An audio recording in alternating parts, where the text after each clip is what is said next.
Welcome, ladies and gentlemen. The White Lions are here to face off against the Dawi as the Dawi go up against the High Elves as they try to settle a grudge as old as the age of time.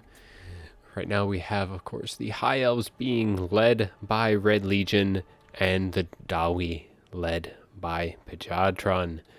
For the forces of the High Elves, we have a princess on her griffin. It's not something that you see every day with the current meta of the High Elves.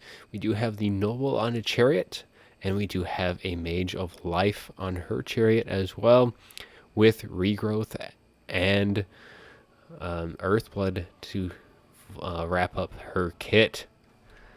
For the front line, we have 4 units of the White Lions of Trace. We have an Illyrian Reavers and 2 Silver Helms, and we also have 3 Shadow Warriors in the far flank. So the White Lions are definitely going to be very good against the Dawi. It's pretty much the staple pick against them. You'll see them pretty much every time.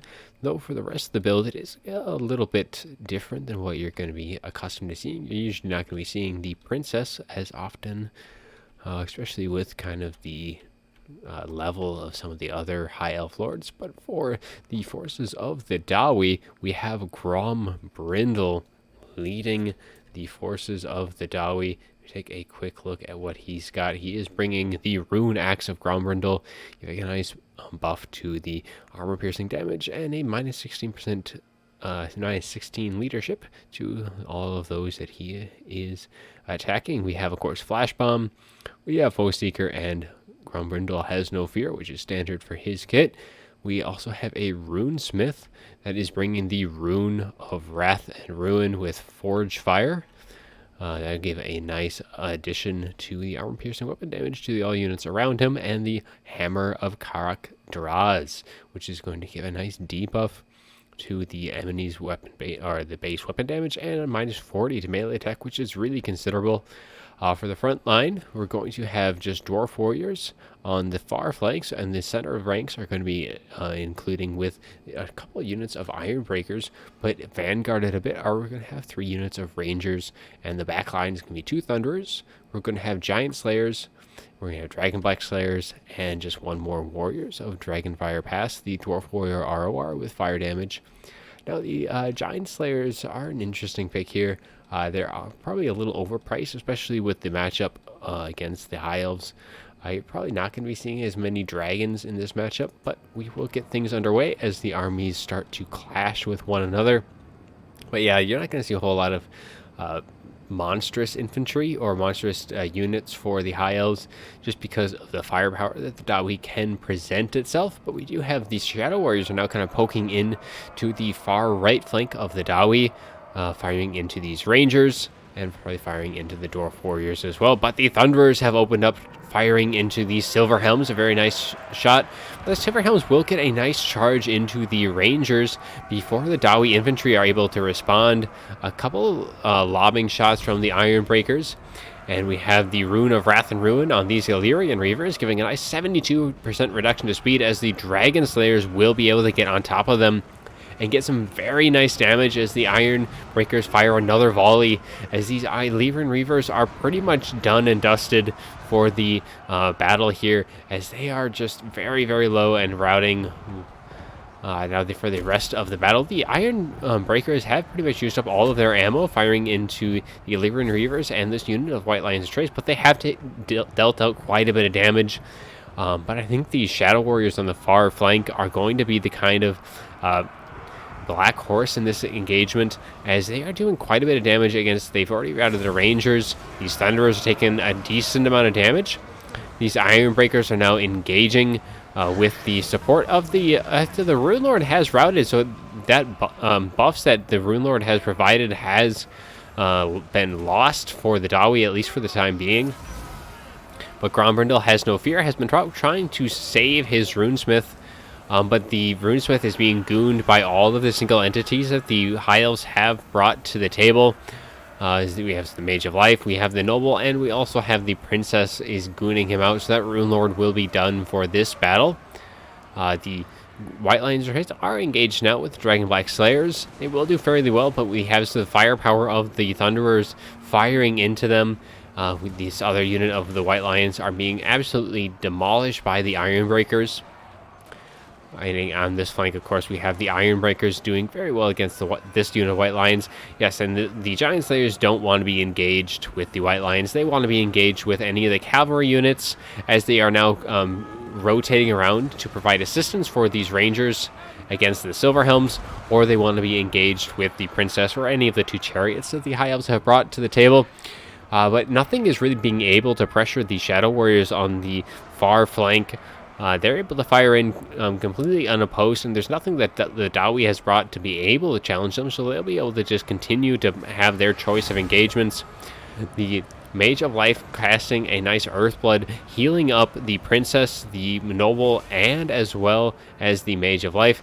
Now, the Noble, you can see that his healing cap is already visible, so he has been able to get quite a bit, and the Princess using her is essentially the Arrows of Currentness for the High Elves, doing it against Grumbrindle. Grumbrindle is very, very low, and the Princess swooping in, going for the kill. Grumbrindle is pretty much on danger low. If we take a quick look, he only has 280 health. That Princess will be able to just kite him away, get some nice shots off. The Mage of Life and the Noble both going in, as now Grumbrindle is completely shattered. So that is it for the leadership of the Dawi. So we now take a quick look at what the Dawi have left. They do have the Ironbreakers and the Dragon Black Slayers, as well as the Giant Slayers. Those are going to be some very formidable opponents for the High Elves. As we take a quick look at what the High Elves have left, because we have these White Lions. We have 3 of the White Lion units are completely routing right now. 1 more unit here is very low, probably about 25% health.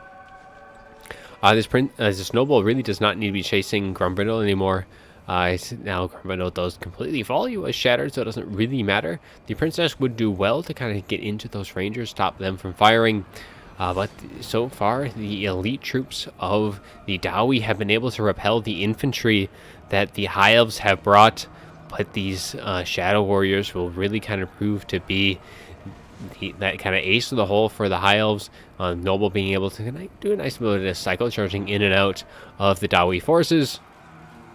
But the Ironbreakers are going to be 2 very tough nuts to crack, as these Thunderers are free to fire, as well as these Rangers. Not a whole lot in the immediate vicinity that can deal with them, and none of these single entities are going to want to swoop in with these Dragon Black Slayers so close by. We are able to see a break in the Dawi line, as one of the Ironbreakers units has routed to the pressure from the Noble, and this very haggard unit of the White Lions, the Mage of Life, giving a nice regrowth to the Princess, who is kind of about a half health. So we'll be getting a nice, it's just a regular cast, so we'll only be getting about 1,400 hit points left instead of an overcast. 1 unit of the Shadow Warriors has used all of its ammunition, and will be trying to kind of peel off some of the routing Dawi infantry.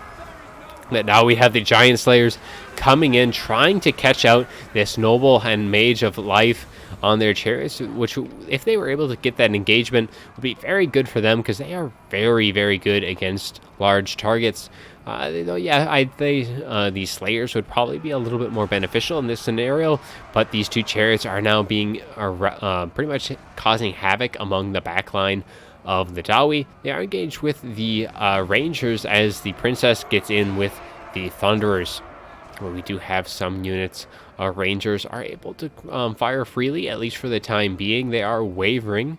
Any pressure would probably cause them to rout. But we do have a momentary break in the lines for the Dawi, as the Princess and the 2 chariots of the Noble and Mage of Life has been able to at least rout a couple of the ranged units for the Dawi.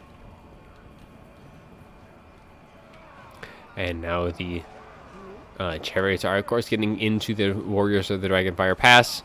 Not a whole lot they can do, as the Princess, being very on top of it, able to break these unit of Rangers, shutting down another of the range component of this Dawi build. Shadow Warriors, again, just able to fire in, especially to these 2, the unarmored Giant Slayers and the Dragon Black Slayers. The ability to get very cost-effective shots onto them. We do also have the Ironbreakers, but yeah, pretty much a lot of the Dowie infantry is very, very haggard. The range units, we just have the Thunderers and 2 units of Rangers, and pretty much all of which are pretty low on leadership just in general. But if they're able to fire freely, at least into the Princess, and I would probably go for the Noble in this situation. If they're able to get some good shots onto those two entities, they might have a chance to be able to get themselves back in, especially as now the Shadow Warriors have used up all of their ammo. So now, surprisingly, the Dawi do have the range dominance in at least this situation. I mean, the Princess will be able to continue to fire in pretty much unopposed. If she's able to get too close, she should be able to easily rout any of these units. I think the Dawi really just need to try and screen with their Unbreakable, so they have the Giant Slayers and the Dragonback Slayers. If they're able to screen out at least these 3 single entities, they should be able to do fairly decently with what they have left. I mean, the balance power is very much against them, but we shall see as we have one of the Rangers is completely shattered. And these Giant Slayers are kind of a little bit held back. We'll see if they are able to get into the engagement. The Shadow Warriors are not necessarily a slouch in melee, but the Dawi should be able to handle them fairly well. We do have a kind of a split up of the single entities, the Princess and the Noble dealing with at least one of the Rangers units as the Mage of Life tries to shut down the Thunderers. And now the Noble is assisting her and is able to shatter that, and that looks like it is going to be army losses for the Dawi, as all that is left is the Giant Slayers and the Dragonback Slayers. Only a few models left of both as the High Elves do converge on them, and that is going to wrap things up. There's nothing really left that the Slayers are able to do in this situation, and it is only a matter of time. Just one Dragonback Slayer left, holding back the tide as he fulfills his oath and deals his last breath. So we take a quick look at the after battle report. A lot of the bulk of the work for the High Elves was, of course, done by their Noble, Mage of Life, and the Princess. Those large single entity targets entities were doing very well. Yeah, the cavalry forces for the High Elves really got they got dealt a pretty handed blow against them. But I think, yeah, the High Elves really were able to kind of single out the 2 single entities for the Dwarves. So the Runesmith was gone very, very early, and then Grumpedal was really shortly to follow. Dwarves really needed to protect those 2 units. Losing the Runesmith so early, especially with his Rune of Wrath and Ruin, was able to kind of shut down them. He would have been able to shut down the mobility of the High Elves a little bit better. I don't necessarily think there was enough ranged on the Dawi side. The Dragonbacks, or the Giant Slayers, I'm sorry, were probably a little overpriced. I think the Slayers, just the general Slayers, would have done the same job as these Giant Slayers. Though oftentimes you'll see some Gyro Bombers, because a lot of times you're going to expect to see a Lariel instead of the Princess and the Mage of Life. Though the Princess herself actually is a fairly decent pick, though often overshadowed by lords such as Teclis and Alariel in terms of their healing and just general utility. But the Princess is able to pretty much fly around and can just fire in shots over the course of the battle, doing very good time, just good damage over time. But it was a very good fight between the 2 contestants here. Of course, Mini Boris being Red Legion and Vajadron. So I hope you all enjoyed the battle today, and as always, have a good one.